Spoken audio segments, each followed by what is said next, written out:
நம் ஆண்டவர் இயேசு கிறிஸ்துவின் நாமத்தினால் மகிழ்ச்சியும் சமாதானமும் நம் அனைவரோடும் இருப்பதாக.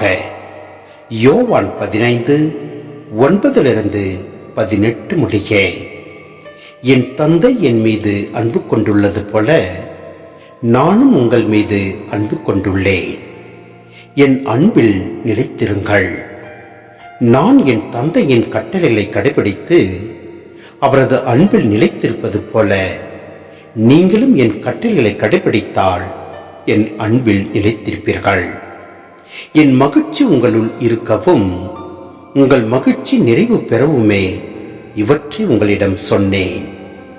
நான் உங்களிடம் அன்பு கொண்டிருப்பது போல நீங்களும் ஒருவர் மற்றவரிடம் அன்பு கொண்டிருக்க வேண்டும் என்பதே என் கட்டளை. தம் நண்பர்களுக்காக உயிரை கொடுப்பதை விட சிறந்த அன்பு யாரிடமும் இல்லை. நான் கட்டளை இடுவதையெல்லாம் நீங்கள் செய்தால் நீங்கள் என் நண்பர்களாய் இருப்பீர்கள்.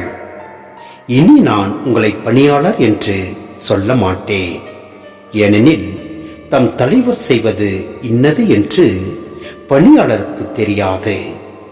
உங்களை நான் நண்பர்கள் என்றேன். ஏனெனில் என் தந்தையிடமிருந்து நான் கேட்டவை அனைத்தையும் உங்களுக்கு அறிவித்தேன். நீங்கள் என்னை தெரிந்து கொள்ளவில்லை, நான் தான் உங்களை தெரிந்து கொண்டேன்.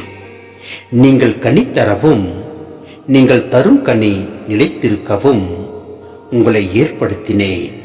ஆகவே நீங்கள் என் பெயரால் தந்தையிடம் கேட்பதையெல்லாம் அவர் உங்களுக்கு கொடுப்பார்.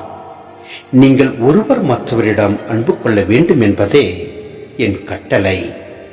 உலகு உங்களை வெறுக்கிறதென்றால் அது உங்களை வெறுக்கும் முன்னே என்னை வெறுத்தது என்பதை தெரிந்து கொள்ளுங்கள். சிந்தனை: அன்பின் நிறைவு நிலை. ஆம், இயேசுவின் அன்பு கட்டளை பற்றி நாம் ஏற்கனவே படித்திருப்போம், கேட்டிருப்போம். தந்தை இயேசுவை அன்பு செய்கிறார். இயேசு சீடரை அன்பு செய்கிறார். சீடர்கள் தமக்கு அடுத்திருப்போரை அன்பு செய்ய வேண்டும். இவ்வாறு அன்பு அனுபவம் அன்பு கட்டளைக்கு அடிப்படை ஆகிறது. இந்த அன்பு உணர்வுகளிலும் சொற்களிலும் அடங்கும் ஒன்று அல்ல. இது பொருட்களை கொடுப்பதில் மட்டும் அடங்கும் ஒன்றும் அல்ல. இது இறை உண்மைகளையும் அருளையும் பகிர்ந்து கொடுப்பதில் கூட நிறைவு பெறாது. ஒருவர் தம் உயிரை கூட அளிக்க முன்வரும்போதுதான் அன்பு அதன் நிறைவு நிலையை அடைகிறது.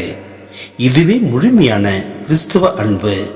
இதற்கு ஒப்பற்ற முன்மாதிரி இயேசுவே. எனவே நம் ஆண்டவரின் வார்த்தைகளை நம் உள்ளத்தில் ஏற்று நம் ஆண்டவர் இயேசுவை பின்பற்றி செயல்படுவோம். அவ்வாறாகவே நாம் வாழ்வோம். எல்லாம் வல்ல இறைவன் நம்மை நிறைவாய் ஆசீர்வதிப்பார். ஆமென்.